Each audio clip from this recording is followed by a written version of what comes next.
AI ကိုမိပေရေးပေလိုမျိုးကိုတုံးတလောက်ပဲပေးရတော့မယ်ဆိုရင်ရောအမေရိကန်က chip တွေတင်းတင်းကြပ်ကြပ်ပိတ်ပင်ထားတဲ့ခြားကတရုတ်က AI စက်ရုပ်တွေနဲ့ဘယ်လိုလုပ်ပြီးအမေရိကန်ကိုကြော်တတ်သွားတာလဲပြီးတော့ Elon Musk ရဲ့ကိုပိုင် Mega Chip Factory ကြီးက Nvidia ကိုအကြီးအကျယ်ချိန်ချောင်နေပြီလားဒါတွေဟာ2026ခုနှစ် March 24ရက်ဒီနေ့အတွက် Tech လောကကိုကြိုက်လို့လိုက်တဲ့အပြောင်းလဲတွေပဲဖြစ်ပါတယ်အားလုံးမင်္ဂလာပါကျွန်တော်ကတော့ Technopad MM ရဲ့ Anchor TNT ဖြစ်ပြီးနောက်ဆုံးပေါ် Tech Trends တွေ AI အပြောင်းလဲတွေနဲ့နောက်ွယ်ကလွှတ်ဝက်ချက်တွေကိုအမြဲတမ်းတင်ဆက်ပေးနေတူပါဒီနေ့ဗီဒီယိုမှာတော့ developer တွေ content creator တွေနဲ့ tech လောကမှာရပ်တည်နေသူတိုင်းမတိမဖြစ်သိထားရမယ့်အရေးကြီးဆုံးနည်းပညာသတင်းအချို့ကိုတင်ဆက်ပေးသွားမှာပါပထမဆုံးသတင်းအနေနဲ့ OpenAI ရဲ့ကြီးမားတဲ့အချို့ကွယ်ပါ ChatGPT ကိုလစဉ်ကြေးပေးသုံးနေရတဲ့ခေတ်ကုန်းတော်မယ် OpenAI CEO Sam Altman နဲ့ကြေညာချက်အရ AI ကိုလျှက်စစ်နဲ့ရေလိုမျိုးအခြေခံဝန်ဆောင်မှု utility အဖြစ်ပြောင်းလဲရောင်းချတော့မှာပါကိုသုံးတဲ့ token usage ပေါ်မူတည်ပြီးပဲစတင်ငွေကိုကောက်ခံတော့မယ့် utility model မှာဒါဟာ AI ကို product တစ်ခုအနေနဲ့မဟုတ်ပဲ cloud computing လိုမျိုးအခြေခံအဆောက်အဦအပြင်ပြောင်းလဲလိုက်တာဖြစ်ပြီး enterprise တွေအတွက် IT ကုန်ကျစရိတ်တွေချက်မှုပုံစံကိုလုံးဝပြောင်းလဲသွားစေမယ့် business model အသစ်ပဲဖြစ်ပါတယ်ဒုတိယသတင်းကတော့ geopolitics ရဲ့အကြီးမားဆုံးအလဲအပွဲပါပဲ American က chip တင်ပို့မှုတွေပိတ်ဆို့ထားပေမဲ့တရုတ်နိုင်ငံဟာ open source နဲ့ embodied AI physical စက်ရုပ်တွေကဏ္ဍမှာ American ကိုကြော့တက်နေပြီလို့ US Advisory Body ကတရားဝင်သတိပေးလိုက်ပါပြီ Alibaba နဲ့ Moonshot လို့တရုတ် AI company တွေဟာ open source models တွေကိုသုံးပြီး computing power ကန့်သတ်ချက်တွေကိုပါးနပ်စွာကျော်လွှားနေကြတယ်ထောက်ပံ့ပို့ဆောင်ရေးနဲ့စက်ရုံတွေမှာ physical AI တွေကိုအကြီးအကျယ်သုံးနေတဲ့အတွက် real world operational data တွေစုဆောင်းရမှာပြိုင်ပတ်မကင်းအနေအထားကိုရောက်နေပါပြီ AI အနာဂတ်ဟာ hardware တိတက်မဟုတ်ပဲ data collection နဲ့ ecosystem အပေါ်ပိုပြီးမူတည်နေတယ်ဆိုတာသက်သေပြလိုက်ကြပါပဲတရားသတင်းကတော့ကာကွယ်ရေးကဏ္ဍမှာ AI ရဲ့အခန်းကဏ္ဍဘလောက်ကြီးလာတယ်ဆိုတာပါ American Pentagon ဟာ Anduril လို့ခေါ်တဲ့ AI နဲ့ autonomous startup လေးတစ်ခုကိုဒေါ်လာဘီလီယံ90တန်ဖိုးရှိတဲ့ defense tech စာချုပ်ကြီးချထားပေးလိုက်ပါပြီ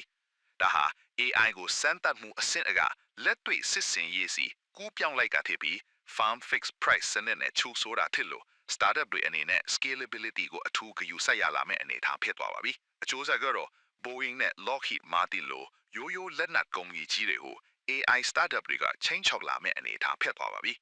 စရုဒသတင်းကတော့အာရှရဲ့ supply chain ကိုပြောင်းလဲမဲ့အိန္ဒိယနဲ့ထိုင်ဝမ်ပူးပေါင်းမှုပါ Convergence India 2026မှာ Taiwan AI Tech Island ဆိုတဲ့ခေါင်းစဉ်နဲ့ Edge AI Next Generation Data Storage နဲ့ Smart Mobility တွေကိုချပြခဲ့ပါတယ်အိန္ဒိယရဲ့ ARD ဈေးကွက်ကြီးနဲ့ထိုင်ဝမ်ရဲ့ Semiconductor ကျွမ်းကျင်မှုပေါင်းဆက်လိုက်တာဟာတရုတ်အပေါ်မိခိုနေတဲ့ global AI hardware ထုတ်လုပ်မှုကိုရော့ချပြီး supply chain resilience ကိုအများကြီးခိုင်မာသွားစေမယ်မဟာဗျူဟာမြောက်ခြေလှမ်းပဲဖြစ်တယ်နံပါတ်5ဓမိုင်းရင်အောင်မြင်မှုတစ်ခုဖြစ်တဲ့ IBM ရဲ့ commercial grade quantum error correction မှာနှစ်ပေါင်းများစွာခေါင်းခဲနေရတဲ့ qubit မတည်ငြိမ်မှုကို IBM ကကျော်လွှားနိုင်နေပါပြီယုံကြည်စိတ်ချရတဲ့ logical qubit တွေကိုသုံးနိုင်ပြီးလို့ financial modeling ကစပြီး swine in နဲ့ရှာဖွေရတဲ့အထိရှုပ်ထွေးလွန်းတဲ့ကိစ္စတွေကိုဖြေရှင်းပေးနိုင်မယ် enterprise asset quantum computing ကိုစီးပွားရေးမွေစသုံးလို့ရတော့မယ်ဆိုတာပါလက်ရှိ cryptographic စံနှုန်းတွေပြောင်းရတော့မယ်ဆိုတော့လုပ်ငန်းကြီးတွေအနေနဲ့ post quantum cyber security ကိုအခုကတည်းကချက်ချင်းပြင်ဆင်ရတော့မယ့်အချိန်ရောက်နေပါပြီနံပါတ်6သတင်းကတော့ developer တွေသတိထားကြည့်ရမယ့်အချက်ပါ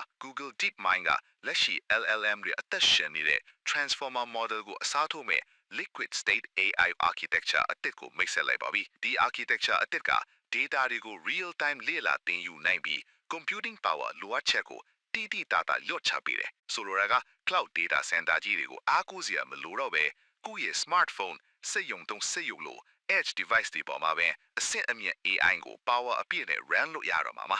ဒါဟာ AGIC တွားမဲ့အချိန်စရာကိုအများကြီးမြန်ဆန်းသွားစေပါပြီ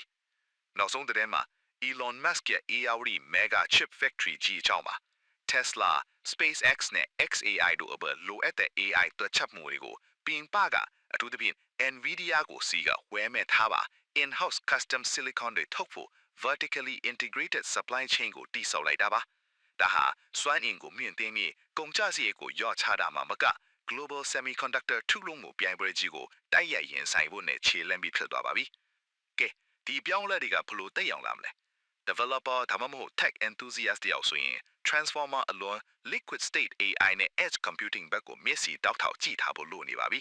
business owner တယောက်ဆိုရင် OpenAI ရဲ့ utility pricing ဟာ IT budget နဲ့ software development cost တွေကိုလုံးဝပြောင်းလဲသွားစေမှာပါပြိုင်မှုချင်းမြင့်လာတဲ့ AI ခေတ်ကြီးမှာကိုယ့်ရဲ့လုပ်ငန်းစဉ်တွေတဲကို AI integration မြန်လုပ်နိုင်မှသာပြောင်းလဲနေတဲ့ algorithm နဲ့ technology တွေကိုအမီလိုက်နိုင်မှသာ survive ဖက်မယ်အနေထားပါဒီနေ့ပြောသွားတဲ့အကြောင်းအရာတွေထဲကဘာတစ်ခုက and all သွားစေလဲ Open AI ရဲ့ပုံစံလားဒါမှမဟုတ် Elon Musk ရဲ့ mega factory လားအောက်က comment section မှာဝင်ရောက်ဆွေးနွေးသွားကြရအောင်ဒီဗီဒီယိုလေးကတန်ဖို့တစ်ခုခုရစေတယ်ဆိုရင် like button လေးကိုနှိပ်ပေးဖို့မမေ့ပါနဲ့နောက်ထပ်လည်းအခုလို tech trends တွေ AI နောက်ွယ်က insight တွေကိုအမြဲတမ်းသိကျင်တယ်ဆိုရင်က Technopet MM channel ကို subscribe လုပ်ပြီးခေါင်းလောင်းလေးနှိပ်ထားပေးပါကောင်းမွန်လည်းနေ့ရက်တွေအမြန်ဆုံးပိုင်ဆိုင်နိုင်ကြပါစေခင်ဗျာနောက်ဗီဒီယိုမှာပြန်တွေ့ကြမယ်